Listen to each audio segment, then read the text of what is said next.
À 62 ans, j'ai appris que l'on pouvait mourir sans tomber.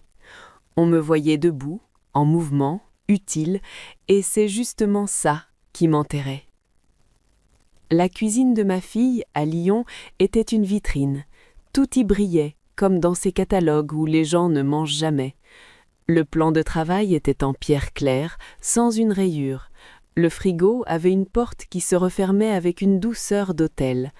Les poignées ne grassaient pas, les tiroirs glissaient sans protester.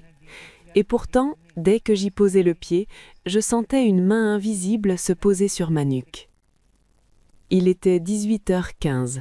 Je le sais parce que j'avais pris l'habitude de regarder l'heure comme on vérifie une issue de secours. Les enfants, mes petits-enfants, donc mon sang, donc mon devoir, si l'on en croit la logique familiale, avaient décidé que le salon était une piste d'atterrissage. L'un faisait rouler une voiture miniature sur la plinthe, l'autre testait la résistance des coussins en sautant dessus avec une foi de scientifique. « Non, pas sur le canapé », disais-je, mais ma voix était devenue ce genre de bruit doux qu'on entend sans l'écouter, comme l'eau dans une fontaine. Sur le sol, une trace collante dessinait une arabesque. Je ne savais pas si c'était du jus, du yaourt ou cette substance mystérieuse que les enfants produisent à partir de rien, comme si leurs mains étaient des laboratoires. Je passais l'éponge, je repassais, j'effaçais. Je me penchais encore, ma colonne me rappelait que j'avais eu une vie avant d'être un meuble. Dans la casserole, l'eau pour les pâtes commençait à frémir.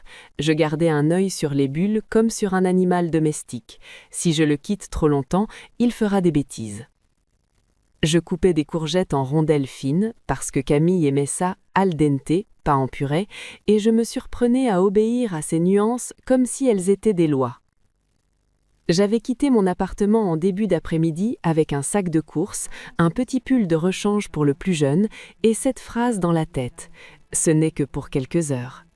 La phrase que toutes les femmes de ma génération ont avalée des milliers de fois jusqu'à ce qu'elle devienne un goût permanent dans la bouche. Quand la porte d'entrée claqua, un courant d'air traversa la pièce. Camille entra, coiffure impeccable, manteau sombre, parfum net. Elle posa son sac, jeta un regard rapide autour d'elle et sa bouche se tendit avant même qu'elle ne parle. Elle n'avait pas besoin d'élever la voix. Chez elle, tout était dans la précision du jugement. Son regard s'arrêta sur la trace, malgré mes efforts. « Maman », dit-elle comme on commence une phrase qu'on a répétée dans sa tête toute l'après-midi. « Tu as encore laissé les petits en mettre partout. Franchement, je t'ai dit 1000 fois, il faut être plus ferme. » Plus ferme, comme si la fermeté était un bouton que l'on pouvait régler sur mon poignet, entre grand-mère attendrie et surveillante de prison. Je respirai, je souris, je fis ce sourire poli des femmes qui savent que répondre ne servira qu'à rajouter du désordre. J'ai nettoyé, regarde. Elle ne regarda pas le résultat, elle regarda l'idée que quelque chose avait échappé à son contrôle. Je retournai vers la casserole. Dans le reflet de la vitre du four, je vis mon face. Ce n'était pas une scène de cinéma, il n'y avait pas de lumière flatteuse, juste moi, légèrement penchée, les cheveux tirés sans élégance, la peau marquée par des nuits trop peu tout levées, trop tard couchées. On aurait dit une femme de service dans une cuisine qui ne lui appartient pas. Et c'était exactement ça. « Les mains avant de venir à table !» lançai-je aux enfants. Ils levèrent les yeux une seconde, puis repartirent. Je répétais encore. Les mots s'effritaient. Camille ouvrit le frigo, vérifia quelque chose, referma. Un geste de propriétaire. Elle fit glisser un doigt sur le plan de travail, comme si elle cherchait une poussière au microscope. Elle n'en trouva pas, mais je sentis qu'elle aurait préféré en trouver une pour avoir raison. Je pensais à mon mari, mort depuis 3 ans. Il avait laissé derrière lui une absence et une maison, et chose curieuse, c'est la maison qu'on commentait le plus, comme si mon chagrin n'était qu'un détail, mais les murs, eux, devenaient un enjeu. Je n'en parlais pas. Dans cette famille, on ne parlait pas des choses qui font mal, on les remplaçait par des listes, les courses, les rendez-vous, les devoirs des enfants, les machines à laver. Comme s'il m'avait entendu, mon téléphone vibra sur la table. Un nom, Julien. Mon fils. Je m'essuyai les mains, pris l'appareil, et avant même de dire bonjour, je savais déjà. Julien n'appelait pas pour demander comment j'allais. Julien appelait quand il manquait quelque chose, quand un bouton s'était décousu dans son monde et qu'il fallait que je le recouse à sa place. « Maman, tu peux me rendre un service ?» La phrase tomba, légère, habituelle, une plume qui, à force d'être posée sur ma poitrine, finit par peser comme une pierre. « Dis-moi. » J'ai une réunion importante demain matin. J'ai besoin de la chemise blanche, celle qui est bien repassée. Tu pourrais passer chez moi et lancer une machine, et si tu as le temps, tu peux aussi faire les draps. Avec le boulot, je suis débordée. Toi, tu es à la maison toute la journée, ça te fait sortir un peu. Toi, tu es à la maison toute la journée. Je restai une seconde silencieuse. Ce n'était pas méchant, c'était pire, c'était naturel pour lui. Comme le soleil qui se lève, comme une mère qui prend, comme une femme qui arrange. Je regardais Camille, qui m'observait d'un air distrait, déjà tournée vers ses propres urgences. Je regardais les enfants, qui criaient, vivants, exigeants, innocents. Je regardais la casserole, qui bouillait trop fort. Je baissais le feu, mécaniquement. Dans le reflet du micro-ondes, je me vis encore. J'ai eu l'impression étrange d'avoir disparu à force d'être là. « D'accord, Julien, dis-je avec cette douceur qui me servait de camouflage. Je verrai. » Je raccrochais, je restais un instant immobile, la main sur le téléphone comme on pose une pierre froide. Puis je repris le couteau, les courgettes, le sel, la routine. Mais quelque chose, à l'intérieur, venait de se fissurer sans bruit. Pas une scène spectaculaire, pas une scène, juste une fatigue claire, presque élégante, une lucidité. Dans la cuisine moderne de Lyon, au milieu des surfaces lisses, je compris que mon rôle n'était plus un rôle, c'était une cage dorée, et que la clé, peut-être, n'était pas chez eux. Elle était déjà dans ma poche. Le soir de mon anniversaire, la table était dressée avec une précision qui n'avait rien de tendre. Des assiettes blanches, des verres alignés, une bougie parfumée qui prétendait sentir la fleur d'oranger, mais respirait surtout la salle d'attente. Camille avait voulu quelque chose de simple, c'est-à-dire une simplicité coûteuse, calibrée, sans accident. Les enfants tournaient autour des chaises comme des satellites. On leur avait promis un gâteau, donc ils étaient heureux, donc ils faisaient du bruit, donc Camille fronçait déjà les sourcils. Julien arriva en retard, comme toujours, avec ce sourire d'homme pressé qui s'excuse sans vraiment se sentir en faute. Il embrassa l'air près de ma joue, posa sa main sur mon épaule, ce geste de fils qui croit encore que le contact remplace l'attention. « Joyeux anniversaire, maman !» J'avais 62 ans. Je n'attendais pas un miracle. Je n'attendais même pas une phrase brillante. Je voulais juste sentir une fois dans l'année que j'étais autre chose qu'une fonction. Une femme, peut-être. Une personne. Le gâteau était joli, trop joli. Il avait cette esthétique des vitrines où l'on n'ose pas couper, comme si la lame allait abîmer plus que de la crème. On alluma 2 bougies, un 6 et un 2, rouges, légèrement kitsch, presque insolents. Les enfants soufflèrent avant moi, évidemment. Personne ne les gronda vraiment parce qu'on ne gronde pas les enfants quand on est pressé de passer à autre chose. Puis vint le moment des cadeaux. Camille posa devant moi un petit paquet plat, emballé dans un papier kraft avec une ficelle. Le minimalisme pour cacher l'intention. Julien, lui, avait ce regard satisfait des gens qui ont fait ce qu'il faut. Je reconnus ce regard. Je l'avais eu moi aussi, quand j'achetais à mon mari une cravate parfaitement inutile, en me disant que j'avais accompli mon devoir conjugal. « Ouvre, maman, tu vas voir, c'est pratique. » Pratique. Le mot tomba comme une cuillère dans une tasse vide. J'écartai doucement le papier. À l'intérieur, un écrin noir, une marque discrète, un objet qui ressemblait à une montre mais n'en était pas une. Un bracelet, un dispositif, une petite chose lisse. Julien prit la parole trop vite, comme s'il redoutait mon silence. C'est une téléalarme, avec GPS et un bouton d'urgence. Comme ça, si tu tombes, tu appuies et voilà, on est prévenu. On veut juste être rassuré. Rassuré, eux. Camille ajouta en regardant son verre. Et puis, tu es souvent seule, maman. Il faut penser à la sécurité. Je fixais l'objet. Il était léger, presque élégant, justement. La technologie sait se faire jolie quand elle veut entrer dans votre vie sans qu'on lui demande.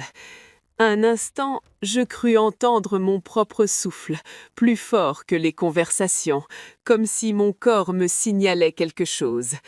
Je pensais à ma mère, qui avait fêté ses 62 ans avec un bouquet de fleurs des champs et une robe réparée pour aller au marché. Personne ne lui avait offert une balise. On lui avait offert un foulard, un livre, un parfum, des choses inutiles, donc humaines. Je relevai la tête et je souris. Un sourire correct, un sourire qui ne dérange pas. C'est attentionné, merci. Je n'ajoutais rien. À quoi bon? Expliquer qu'un cadeau peut être une cage, qu'un bouton d'urgence peut être aussi un bouton de contrôle, que le GPS, sous prétexte de me protéger, pouvait surtout vérifier où j'étais, à quelle heure, combien de temps, avec qui. Julien insista, sans s'en rendre compte. Comme ça, on ne s'inquiète pas quand tu ne réponds pas tout de suite. Et puis, tu sais, maman, tu n'as plus 20 ans. L'autre jour, tu as dit que tu avais eu un petit vertige. On préfère prévenir. Le vertige. Oui, mais mon vertige n'était pas celui de l'âge. Mon vertige, c'était de comprendre que je devenais, dans leurs esprits, un risque à gérer, un coût potentiel, une responsabilité administrative, une case qu'on coche. Je passai le bracelet autour de mon poignet. Il se referma avec un clic doux, un clic d'acceptation. Les enfants applaudirent parce qu'ils aimaient les gadgets. Camille sembla soulagée, comme si elle venait de ranger quelque chose à sa place. Julien reprit sa fourchette. La vie continua. Je coupais une part de gâteau. Je mâchais. J'entendis ma propre voix dire « Il est très bon ». Et dans ma tête, une autre voix, plus ancienne, plus sèche, plus fidèle, murmurait « Ce n'est pas une fête, c'est une mise sous surveillance ». Plus tard, quand la vaisselle s'empila et que les enfants partirent à jouer, je me levai pour aller aux toilettes. Dans le couloir, il y avait un miroir étroit. Je m'y regardais. Le bracelet brillait sur ma peau comme une promesse moderne. Sur mon visage, il y avait cette même femme que j'avais vue la veille dans la vitre du four, debout, utile, effacée. Je posai ma main sur le dispositif. Il vibra légèrement, comme pour me rappeler qu'il était là, qu'on m'avait équipé. Je ne pleurais pas, je ne fis pas de scène. J'avais appris depuis longtemps à garder les émotions dans la salle de bain, derrière une porte fermée. Mais ce soir-là, en refermant doucement le verrou, je compris une chose très simple.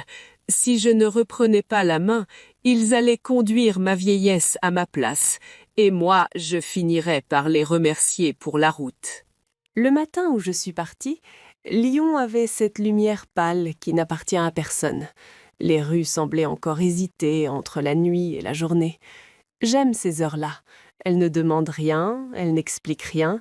On peut y passer comme une ombre, sans que personne ne vous retienne. J'avais dormi peu. Pas par peur, par vigilance.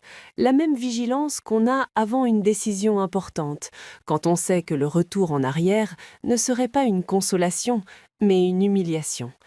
La veille, j'avais vidé mon frigo, pas par mesquinerie, je n'ai jamais su être mesquine, mais par logique. J'avais donné ce qui pouvait l'être, jeté le reste, nettoyé les étagères. J'avais laissé mon appartement propre, presque impersonnel, comme si je préparais une vente. Dans un sens, je vendais déjà quelque chose, l'image de moi qu'ils avaient fabriquée. À 6h20, j'ai entendu le bruit discret d'un moteur dans la rue. Je suis allée à la fenêtre, un van couleur menthe, net, presque joyeux dans la grisaille. Le genre de véhicule qu'on imagine sur les routes de l'été, pas dans un quartier lyonnais en janvier. Il était là pourtant, et il m'attendait comme un rendez-vous avec ma jeunesse. J'avais loué ce van sans en parler. J'avais signé, payé, lu les conditions, montré mon permis. On ne m'avait pas demandé si mes enfants étaient d'accord. On ne demande jamais aux enfants si leur mère est d'accord non plus. Cette asymétrie m'avait soudain semblé comique. Je descendis avec un sac, pas plus. Quelques vêtements, un carnet, une trousse de toilette, une petite botte de médicaments. Et cette vieille veste en cuir que je n'avais pas portée depuis des années. Elle avait un pli à l'épaule, une odeur de placard, mais dès que je l'enfilai, mon dos se redressa, sans que j'y pense, comme si le corps reconnaissait une version de moi-même qu'on avait laissée au fond d'une armoire. J'ai fermé la porte doucement, la clé a tourné sans résistance. Un petit clic, rien de dramatique, juste une porte qui se ferme sur une époque. Dans la rue, l'air était froid. Je marchais vers le van avec cette prudence de femme qui a passé sa vie à faire attention aux autres, ne pas déranger, ne pas gêner, ne pas faire de bruit. Puis, à 2 pas du véhicule, j'ai souri, parce que pour une fois, le bruit n'était pas mon problème. À l'intérieur, tout sentait le neuf et le bois clair, un lit plié, une petite cuisine, des rangements, une table, une maison compacte, sans souvenir, donc sans chaîne. J'ai posé mon sac, je me suis assise au volant et j'ai laissé mes mains sur le volant quelques secondes. Elles tremblaient légèrement, oui, mais ce n'était pas de faiblesse, c'était l'élan. Avant de démarrer, j'ai pris mon téléphone. Le groupe familial s'appelait Tribu. Quel mot! Une tribu, c'est censé protéger.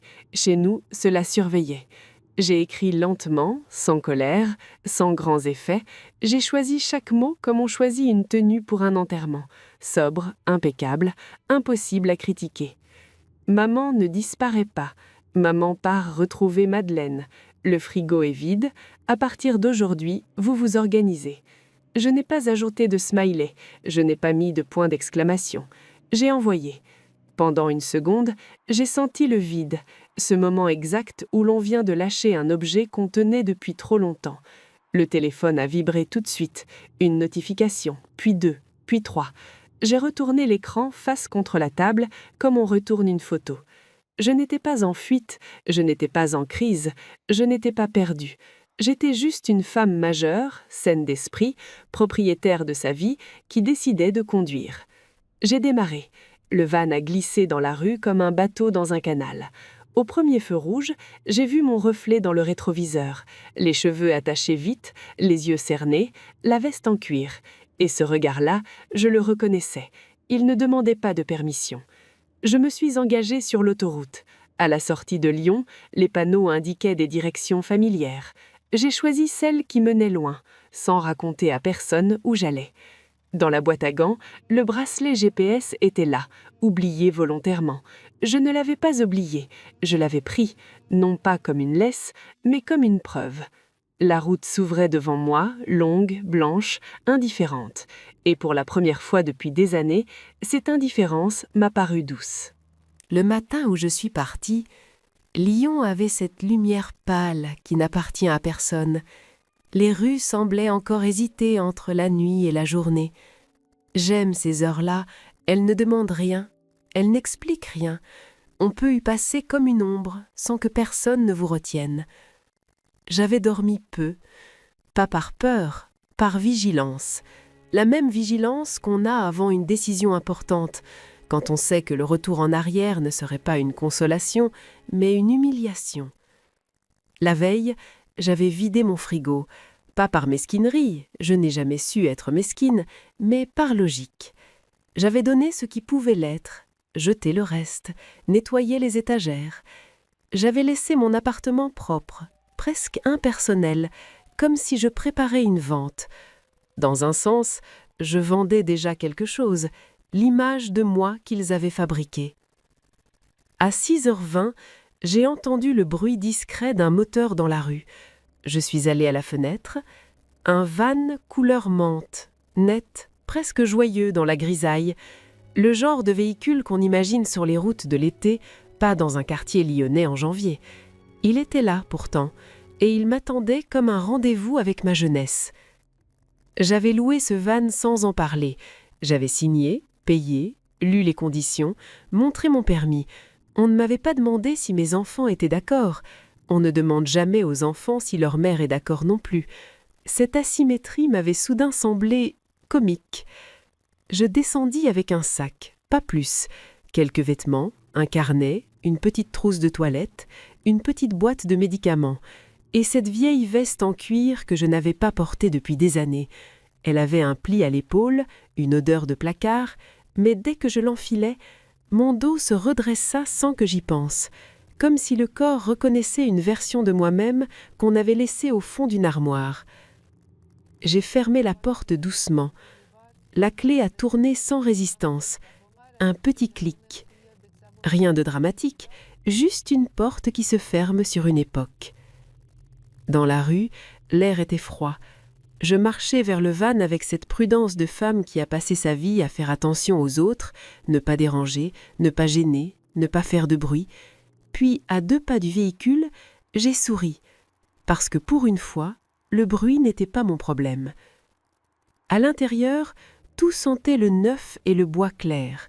Un lit plié, une petite cuisine, des rangements, une table, une maison compacte, sans souvenir, donc sans chaîne. J'ai posé mon sac, je me suis assise au volant et j'ai laissé mes mains sur le volant quelques secondes. Elles tremblaient légèrement, oui, mais ce n'était pas de faiblesse, c'était l'élan. Avant de démarrer, j'ai pris mon téléphone. Le groupe familial s'appelait « tribu ». Quel mot! Une tribu, c'est censé protéger. Chez nous, cela surveillait. J'ai écrit lentement, sans colère, sans grands effets. J'ai choisi chaque mot comme on choisit une tenue pour un enterrement. Sobre, impeccable, impossible à critiquer.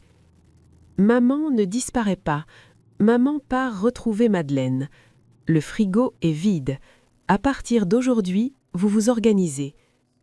Je n'ai pas ajouté de smiley. Je n'ai pas mis de point d'exclamation. J'ai envoyé. Pendant 1 seconde, j'ai senti le vide, ce moment exact où l'on vient de lâcher un objet qu'on tenait depuis trop longtemps. Le téléphone a vibré tout de suite, une notification, puis 2, puis 3. J'ai retourné l'écran face contre la table, comme on retourne une photo. Je n'étais pas en fuite, je n'étais pas en crise, je n'étais pas perdue. J'étais juste une femme majeure, saine d'esprit, propriétaire de sa vie, qui décidait de conduire. J'ai démarré. Le van a glissé dans la rue comme un bateau dans un canal. Au premier feu rouge, j'ai vu mon reflet dans le rétroviseur, les cheveux attachés vite, les yeux cernés, la veste en cuir, et ce regard-là, je le reconnaissais. Il ne demandait pas la permission. Je me suis engagée à l'autoroute. À la sortie de Lyon, les panneaux indiquaient des directions familières. J'ai choisi celle qui menait loin, sans raconter à personne où j'allais. Dans la boîte à glands, le bracelet GPS était là, oublié volontairement.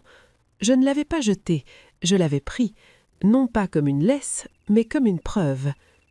La route s'ouvrait devant moi, longue, blanche, indifférente, et pour la première fois depuis des années, cette indifférence m'a paru douce. Les premiers kilomètres ont toujours un goût étrange. On croit qu'on est déjà parti, mais le corps, lui, continue de vérifier. Est-ce que c'est vrai? Est-ce qu'on a le droit? Est-ce qu'on va être puni? L'autoroute filait, et le van avalait la distance avec une assurance tranquille.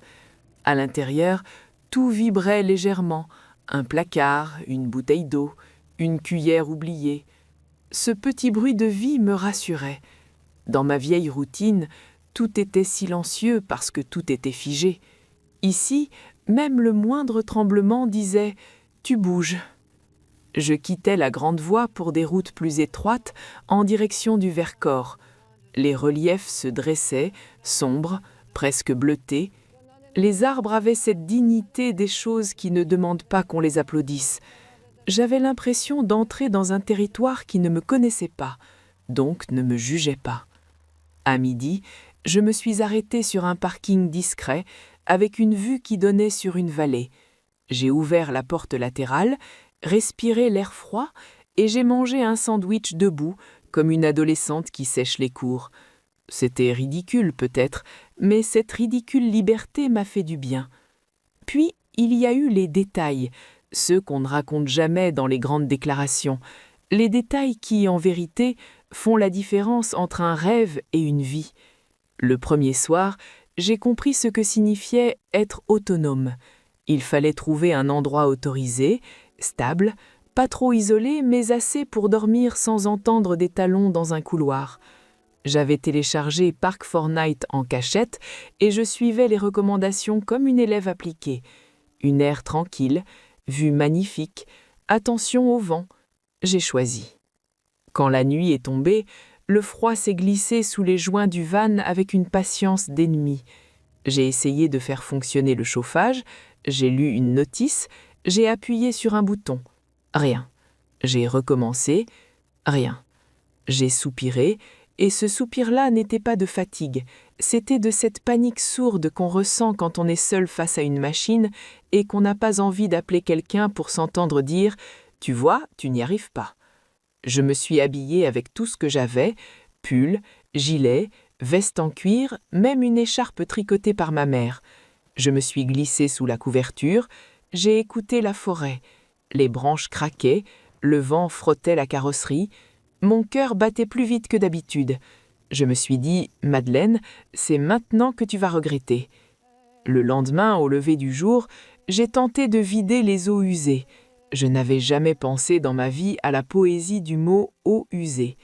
À l'étape suivante, le gaz, l'évier, la petite bouteille, le raccord. Tout était simple sur les vidéos, tout semblait évident dans les mains des autres. Et puis, sur une route secondaire, le van a donné un petit coup sec, une vibration inhabituelle, comme une phrase qui déraille. J'ai ralenti, je me suis arrêté sur le bas-côté, et j'ai vu le pneu, à plat, sans romantisme, sans excuse. La liberté parfois se présente sous la forme d'un caoutchouc qui se dégonfle. Je suis resté immobile quelques secondes. Le réflexe ancien est monté, appelé Julien. Il aurait répondu vite, il aurait soupiré, il aurait dit « Maman, pourquoi tu t'entêtes ?» Et j'aurais senti à travers son efficacité la satisfaction de récupérer le volant. J'ai rangé ce réflexe comme on range un couteau. J'ai sorti mon téléphone, pas pour appeler, pour apprendre. Une vidéo, une autre. Changer une roue sur van. J'ai suivi, j'ai cherché le cric, j'ai posé la main sur la clé. Mes doigts ont glissé, j'ai juré, tout bas, ça m'a fait rire. Un rire bref, presque indécent. Je n'avais juré depuis des années. Et c'est là qu'un groupe de jeunes s'est arrêté, un vieux fourgon rempli de sacs de randonnée, de musique et de désordre. Ils m'ont demandé si j'avais besoin d'aide. Leur gentillesse n'avait rien de paternaliste. C'était simple, direct. En 20 minutes, le pneu était changé. Un d'eux a lancé en souriant « Eh ben, respect, madame, vous êtes une grand-mère cool. » Grand-mère cool. J'ai hoché la tête comme si ce n'était rien, mais à l'intérieur, quelque chose s'est redressé encore. Ce n'était pas un compliment sur mon âge, c'était une reconnaissance de ma capacité. Quand ils sont repartis, j'ai repris la route. Le soleil commençait à frapper les sommets, et pour la première fois depuis longtemps, je n'ai pas pensé à ce que mes enfants diraient. Je n'avais pas seulement quitté Lyon, j'étais en train d'apprendre, lentement, comment on se tient debout sans demander la permission. Pendant que je comptais les kilomètres et les soufflettes de vent contre la carrosserie, eux comptaient les minutes. Et c'est curieux, on croit toujours que l'absence d'une mère se mesure en chagrin. Chez mes enfants, elle s'est d'abord mesurée en logistique. Le deuxième jour, Camille a envoyé un message sur le groupe. Tôt, beaucoup trop tôt pour quelqu'un qui se dit débordé. « Maman, tu peux juste me dire quand tu reviens, j'ai une réunion et personne pour déposer les enfants. » Le ton n'était pas inquiet, il était irrité. comme on parle à une livraison en retard. J'ai lu, sans répondre tout de suite, mon téléphone posé sur la petite table du van vibrait comme un insecte. Je l'ai laissé vibrer. Je commençais à comprendre que, dans ma vie d'avant, je répondais à tout comme si c'était une alarme, et que c'est moi qui m'étais transformée en télé-alarme humaine. Julien, lui, a appelé le soir. Je l'ai entendu avant même de décrocher, son souffle rapide, son impatience d'homme qui veut régler un problème, pas écouter une mère. « Tu es où là ? On n'arrive pas à... Enfin, on n'arrive plus à s'organiser. » Le « on » était beau, il faisait croire à une équipe. En réalité, ils étaient deux adultes qui découvraient qu'un foyer ne s'auto-nettoie pas, que des enfants ne se téléportent pas à l'école, que les repas ne sortent pas d'une application. « Je suis sur la route », ai-je répondu, simplement. Il a tenté l'humour, maladroit. « Tu fais ta crise d'ado à 62 ans, c'est ça ?» J'ai souri, seul dans mon van. Il croyait me piquer, il ne faisait que me révéler. Pour lui, une femme qui se choisit est forcément en crise. Non, Julien, je respire. Silence. Un vrai silence, lourd. Puis il a repris, plus sec. « Camille est à bout. Moi aussi. On a dû payer une baby-sitter hier soir et... c'est cher. » Je l'attendais, ce mot-là. L'argent. Quand l'amour ne suffit pas, on appelle l'argent à la barre. Quelques jours plus tard, j'ai appris par une amie rare, de celles qui ne sont pas des prolongements familiaux, mais des personnes, que Camille avait demandé des devis. Aide ménagère, garde périscolaire, mercredi, vacances, au cas où. On dit au cas où comme on dit au cas où il pleuvrait, sauf que cette fois l'orage était moi. Le chiffre est arrivé comme une gifle élégante, autour de 2500 € par mois, selon les heures, selon les besoins, selon le niveau d'exigence de Camille. J'ai imaginé sa tête, elle qui négociait tout, elle qui contrôlait tout devant une facture qui, pour une fois, ne pouvait pas être repoussée sur ma bonne volonté. Mais le plus intéressant n'était pas le montant, c'était ce qu'il révélait. On payait donc si cher pour ce que j'offrais gratuitement. Pas par amour, l'amour, lui, ne se facture pas, mais par habitude, par confort, par cette vieille idée que la mère a le temps, qu'elle est là, que son existence est un grand couloir où les autres peuvent passer sans frapper. Je les imaginais, ce matin-là, dans leur appartement, Julien cherchant une chemise propre, ouvrant le placard comme on ouvre une énigme, le fer à repasser, un objet mystérieux posé sur une étagère, Camille essayant d'attacher les lacets d'un enfant en regardant l'heure, l'œil déjà noir, les deux enfants en retard, affamés, pleurant pour des raisons qu'on ne comprend jamais quand on est pressé, et tout à coup, ce mot que Camille m'avait jeté à la figure, quiquidule, qui dit non, discipline. Je la voyais, elle, la discipline, cette femme qui croyait m'apprendre l'autorité, découvrir que l'autorité n'est pas une humeur, c'est une présence, une constance, un corps qui se met entre l'enfant et le chaos, un corps que j'avais prêté pendant des années. Camille a fini par m'envoyer un vocal. Sa voix tremblait d'agacement et de fatigue. « C'est pas possible, maman, tu ne peux pas nous faire ça. Les enfants, ils demandent après toi. » Voilà. La vérité glissait enfin entre deux reproches. Ce n'était pas seulement mon travail qui manquait, c'était mon existence. Je n'ai pas répondu tout de suite. Je regardais à travers le pare-brise les montagnes s'éloigner, et je me suis dit que c'était peut-être la première leçon que je leur offrais qui ne se plierait, ne se repasserait, ne se rangerait dans aucune armoire. Une leçon simple. Aider ne veut pas dire se laisser remplacer, et être mère ne signifie pas être disponible jusqu'à l'effacement. Je n'avais pas besoin de les punir. Il suffisait de ne plus être là pour qu'ils voient enfin ce que « là » voulait dire. L'Algarve m'a accueilli sans cérémonie. Pas de grandes phrases, pas de promesses, juste cette lumière blanche qui écrase les contours et oblige à regarder les choses telles qu'elles sont. La mer était là, immense, indifférente, exactement ce qu'il me fallait. J'ai garé le van un peu en retrait, face à l'océan. Le sable était pâle, presque froid sous mes chaussures. J'ai ouvert la porte latérale et je suis restée un moment immobile, comme on le fait devant une photographie trop belle. On hésite à entrer dans le cadre. Le vent sentait le sel et quelque chose de végétal, une odeur qui n'appartient pas aux cuisines ni aux chambres d'enfants. C'est là que j'ai rencontré Henri. Il était déjà là, assis sur un pliant, un verre de vin à la main, regard tourné vers l'horizon.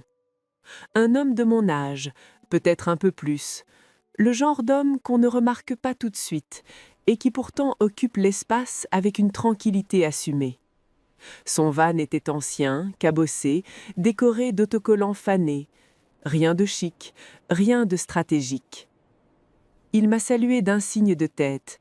Pas de curiosité déplacée, pas de questions inutiles. J'ai apprécié. Plus tard, quand le soleil a commencé à descendre, il a proposé un verre. J'ai accepté. Nous avons parlé peu, de la route, du temps, des endroits où l'on dort bien sans être dérangé. Il ne m'a pas demandé pourquoi j'étais là, je ne lui ai pas demandé ce qu'il fuyait. À notre âge, on sait que les meilleures conversations commencent quand on cesse d'expliquer. Il m'a dit qu'il était parti après un divorce tardif, silencieux, sans drame. Un jour, je me suis rendu compte que je m'étais absentée de ma propre vie, a-t-il dit, simplement. J'ai hoché la tête. Il n'y avait rien à ajouter. Quand la lumière est devenue orangée, presque irréelle, il m'a regardé et a posé la question, celle que tout le monde finit par poser, avec plus ou moins de délicatesse. « Vous ne regrettez pas votre maison ?» Je n'ai pas répondu tout de suite. J'ai pensé à mes murs, à mes meubles, à mes photos rangées dans des cadres qu'on dépoussière sans les regarder. J'ai pensé à mon lit, trop grand depuis la mort de mon mari. J'ai pensé à ce que l'on appelle chez soi et qui parfois ne vous appartient plus vraiment. La maison est un souvenir, ai-je fini par dire. Le van, c'est l'avenir, et je n'ai jamais été aussi jeune que maintenant, à 62 ans. Il a souri. Pas un sourire de séduction, un sourire de reconnaissance, comme si je venais de nommer quelque chose qu'il connaissait déjà. Nous avons bu en silence, le genre de silence qui ne cherche pas à être comblé. Les vagues faisaient leur travail, méthodiquement. Je sentais mes épaules se détendre, mon souffle s'allonger. Personne n'attendait rien de moi, personne ne chronométrait mon utilité. Ce soir-là, allongé dans le van, j'ai laissé la porte entr'ouverte. Le bruit de la mer entrait comme une respiration étrangère. J'ai pensé à mes enfants, bien sûr. On ne cesse pas d'être mère parce qu'on change de paysage. Mais pour la première fois, cette pensée n'était pas lourde. Elle était à sa place. Je n'étais plus la femme qui manque. J'étais la femme qui existe ailleurs. Et en m'endormant, bercée par l'océan, j'ai compris que cette route n'était pas une fuite. C'était un apprentissage tardif mais précis, celui de vivre sans s'excuser. Le téléphone a sonné au moment le plus simple de la journée, ce moment où l'on croit, naïvement, que la paix est acquise. J'étais à quelques kilomètres de la frontière espagnole, une aire tranquille, un ciel bas, le van garé face à une plaine où des herbes sèches se couchaient sous le vent. J'avais fait chauffer de l'eau dans la petite bouilloire. Le bruit du frémissement me rappelait mon ancienne cuisine, mais sans les injonctions autour. J'avais préparé un café, je m'étais assise, carnet ouvert, et j'écrivais des noms de lieux, des idées de route, des choses inutiles, donc vitales. Le téléphone a vibré, encore, puis a sonné. Le nom de Camille s'est affiché. Pas un message, pas un texto, un appel. Quand Camille appelait, ce n'était jamais pour demander, c'était pour obtenir. J'ai décroché. Au début, je n'ai entendu que sa respiration, hachée. Puis sa voix est sortie, plus aiguë que d'habitude, comme si elle avait été rétrécie par la peur. « Maman, c'est Léon. Il a de la fièvre. il vomit. Je sais pas quoi faire. Tu peux revenir? S'il te plaît, reviens. » Le mot « s'il te plaît » m'a heurté comme un objet étranger. Camille ne disait pas « s'il te plaît ». Camille disait « il faut, tu dois, on n'a pas le choix ». Là, elle suppliait. Je sentis ma poitrine se serrer, d'un coup, brutalement. La fièvre d'un enfant, c'est un pouvoir absolu sur le cœur d'une grand-mère. Je l'ai senti dans mes mains, dans ma nuque, dans ce réflexe qui crie « rentre ». Je me suis levée, j'ai fait quelques pas dans le van, comme si marcher pouvait m'aider à respirer. « Il a combien ?» ai-je demandé, calmement. Ma voix m'a surprise par sa douceur maîtrisée, pas froide, tenue. 39, presque 40. Il pleure, il veut toi. Julien est au boulot, il répond pas, et moi je panique. Je l'imaginais, elle, dans cet appartement trop net, avec un enfant brûlant dans les bras, les jouets renversés, le temps qui devient soudain menaçant. Je l'imaginais se souvenir de mes gestes, le front qu'on touche, l'eau tiède, la main sur le ventre, la couverture, la patience. Je l'imaginais découvrir que la maternité n'est pas un concept, c'est une nuit blanche. Je me suis assise. J'ai regardé ma tasse de café qui refroidissait déjà. Camille, tu es sa mère. Elle a eu un sanglot, bref, irritée. Mais je sais pas comme toi. Comme toi, voilà. Elle venait de dire la vérité. Ce n'était pas ma cuisine qu'elle regrettait, c'était mon savoir, mon calme, mon corps de femme qui a traversé l'inquiétude 1000 fois sans qu'on lui dise merci. Je fermais les yeux une seconde. Je sentais au fond de moi cette tentation de céder, de redevenir l'ambulance familiale. Et je sentais tout aussi clairement que si je cédais maintenant, je ne partirais plus jamais. Je parlais lentement pour que mes mots ne deviennent pas des armes. Tu appelles le 15 si tu as un doute sérieux. Tu peux appeler SOS médecin. Tu donnes du paracétamol à la dose adaptée. Tu le mets en pyjama léger. Tu surveilles, tu notes l'heure et tu respires. Je ne te dis pas ça pour te juger. Je te dis ça parce que tu peux le faire. Mais maman, elle essayait encore de tirer sur le fil. Je regardais par la fenêtre. Le vent pliait l'herbe comme on plie une nappe après un repas. Une image me traversa. Moi, autrefois, pliant des draps, pliant des vies. Je suis à la frontière, Camille, et je ne vais pas rentrer pour faire une soupe. Je t'aime, j'aime Léon, mais tu dois apprendre. Aider n'est pas décider à ta place, et être mère n'est pas avoir une mère derrière soi en permanence. Elle s'est tue. Le silence a duré longtemps, puis j'ai entendu sa respiration ralentir un peu, comme si quelque chose en elle acceptait de se tenir debout. « Tu me rappelles ?» a-t-elle murmuré. « Je reste joignable », j'ai répondu, « mais je ne reviens pas. » J'ai raccroché doucement. Mes mains tremblaient cette fois. Pas de peur, de douleur, de cette douleur propre aux décisions justes.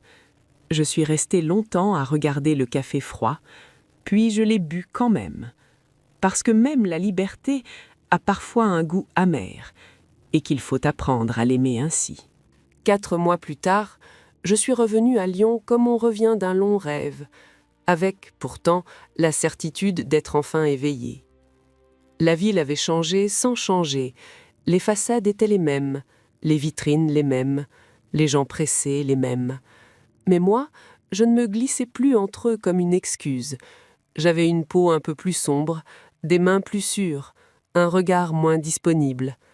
J'avais fait couper mes cheveux sur une aire de service, un matin de Mistral, presque sur un coup de tête.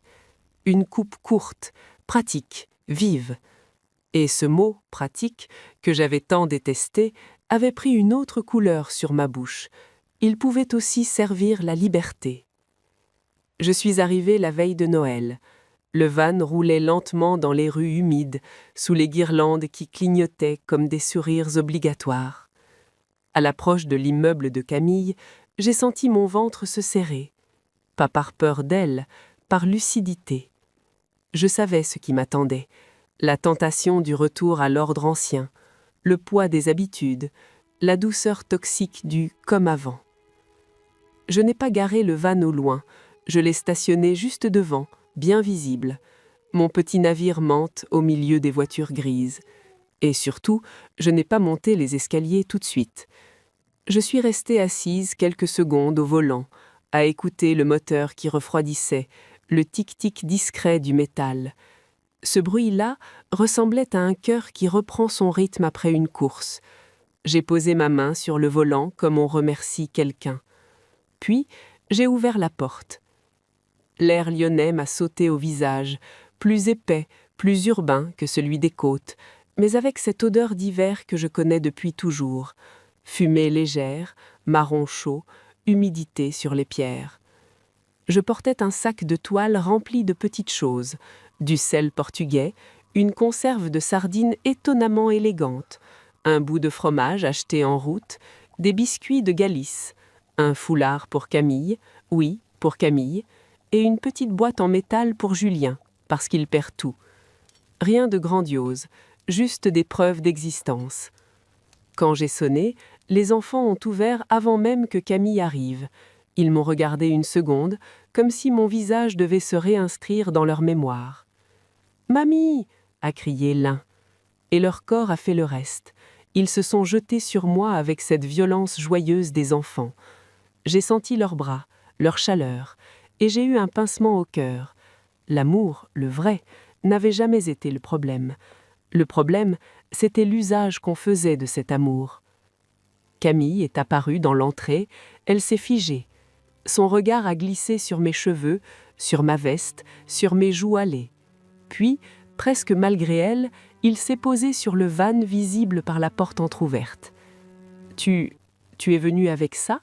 a demandé elle. Ce « ça » aurait pu être méprisant, il était surtout déstabilisé, comme si mon autonomie était une provocation. « Oui », ai-je répondu, simplement. « Je dors dedans. » Julien est arrivé ensuite, les bras chargés de paquets, une chemise qui n'était pas parfaitement repassée, détail minuscule, mais qui racontait tant. Il m'a regardé comme on regarde quelqu'un qu'on croyait connaître et qui revient avec un accent nouveau. Il a voulu plaisanter, puis il n'a pas trouvé. Il a juste dit « Tu as l'air bien ». J'ai hoché la tête. Je n'allais pas leur raconter les nuits froides, les pneus, les aires de stationnement, les peurs secrètes. Je n'allais pas non plus leur faire la leçon dès l'entrée. Je savais que la vraie force à mon âge, c'est de ne plus avoir besoin de convaincre. Nous avons mangé ensemble. Oui, j'ai aidé, mais je n'ai pas pris la cuisine. J'ai coupé du pain. J'ai apporté une salade. J'ai laissé Camille gérer le reste. Elle était tendue, maladroite parfois, mais elle faisait. Et ce simple fait, la voir faire, m'a donné une paix étrange. Plus tard, quand les enfants ont voulu que je reste, comme avant, j'ai souri. Je suis là, ai-je dit, mais je ne suis plus disponible à tout. Ils ont tous levé les yeux vers moi, surpris de la netteté de ma phrase. À ce moment précis, j'ai compris que ma revenance n'avait rien d'un retour. C'était une visite, une présence choisie. Et dans la cour, sous les lumières de Noël, mon van attendait, fidèle, comme une promesse que je n'avais plus l'intention de trahir. Le lendemain, il n'y a pas eu de scène, pas de règlement de compte. La maturité parfois consiste à refuser le spectacle. J'ai pris mon temps. Café dans une tasse ébréchée chez Camille, l'une de ces tasses qu'elle garde pour le quotidien et qui, paradoxalement, m'a semblé plus sincère que toutes ces porcelaines. Les enfants jouaient. Julien répondait à des mails en cachette. Camille faisait semblant de ne pas surveiller tout le monde. La vie reprenait son ancien rythme. Et c'est précisément là que j'ai senti le danger.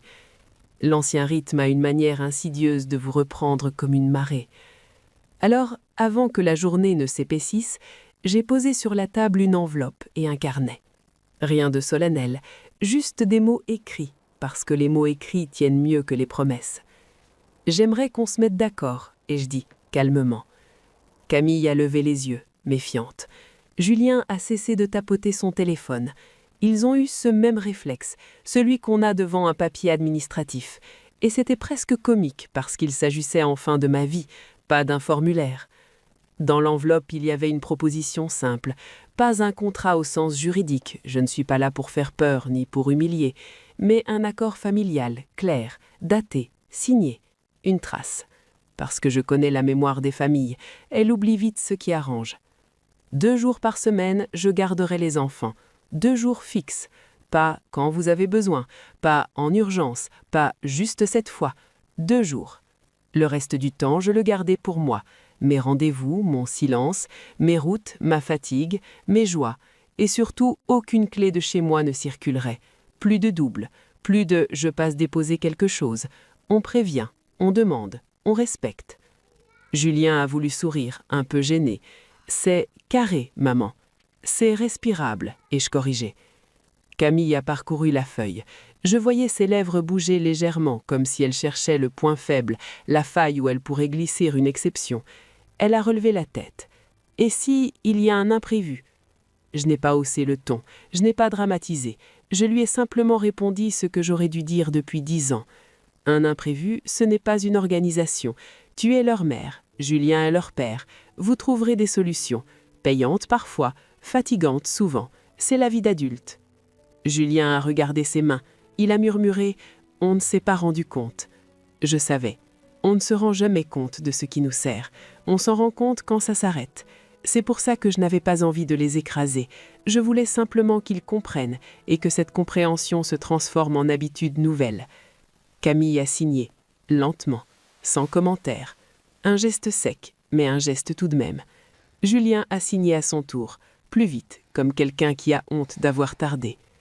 Puis, presque timidement, Camille a regardé mon poignet. Et le bracelet? Je suis restée un instant silencieuse. Je n'avais pas oublié la téléalarme. Je l'avais même emportée. Pas comme un lien, comme un symbole renversé. Je l'ai sorti de mon sac. Je l'ai posé sur la table, entre nous. Je le garde, ai-je dit. Mais c'est moi qui décide quand je le porte, et je ne veux plus de questions qui ressemblent à des contrôles. Elle a baissé les yeux. Julien a hoché la tête. En bas, dans la rue, mon van attendait. Après le déjeuner, j'ai embrassé les enfants, longuement. Je les ai regardés dans les yeux pour qu'ils comprennent que l'amour ne disparaissait pas avec mes limites. Au contraire, il devenait plus vrai, parce qu'il n'était plus forcé. Avant de partir, j'ai ouvert l'application du bracelet sur mon téléphone. J'ai souri, cette fois sans amertume.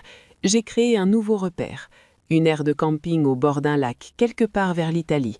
J'ai enregistré le point, comme on plante un drapeau. Puis j'ai démarré. Dans le rétroviseur, je les ai vus sur le trottoir. Ils ne me regardaient plus comme une évidence. Ils me regardaient comme une femme qui a repris sa place. Pas au centre, pas au service, à sa hauteur. Et sur la route, sous le ciel d'hiver, j'ai pensé avec une clarté presque tendre, vieillir n'est pas finir. Vieillir, c'est enfin choisir. Il y a des histoires qui ne parlent pas de fuite, mais de rééquilibrage. Celle-ci en fait partie. Ce que j'ai appris tardivement mais définitivement, c'est que l'amour n'excuse pas l'effacement. Être mère, être grand-mère, ce n'est pas disparaître dans le confort des autres. Aider ne signifie pas se rendre invisible. Et surtout, la liberté n'est pas un luxe réservé à la jeunesse. C'est un droit qui se reconquiert à tout âge, parfois au prix d'un inconfort passager, souvent au prix d'un regard désapprobateur.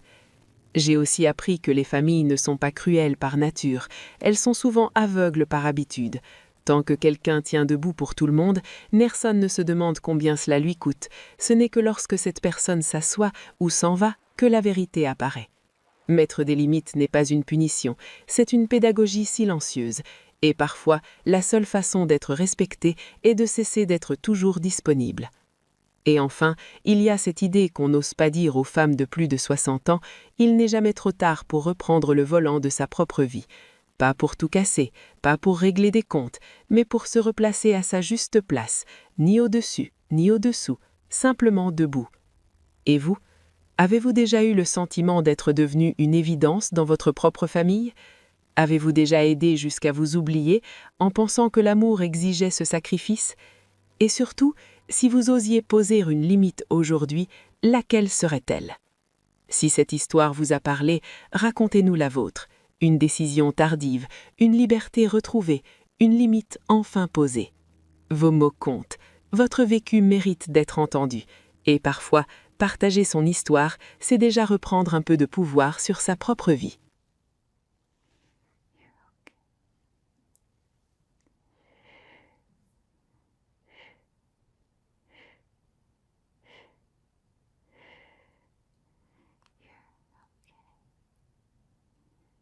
Just focus on the gentle whispering and let yourself fall asleep.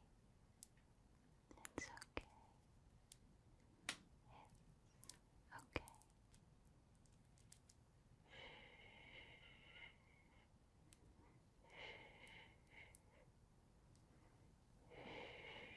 It's okay.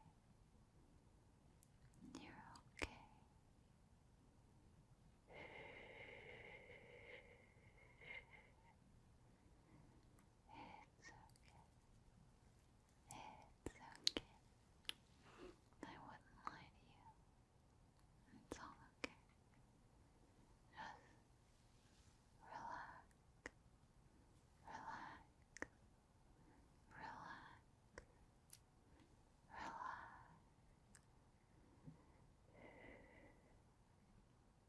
It's okay. It's okay. You're okay.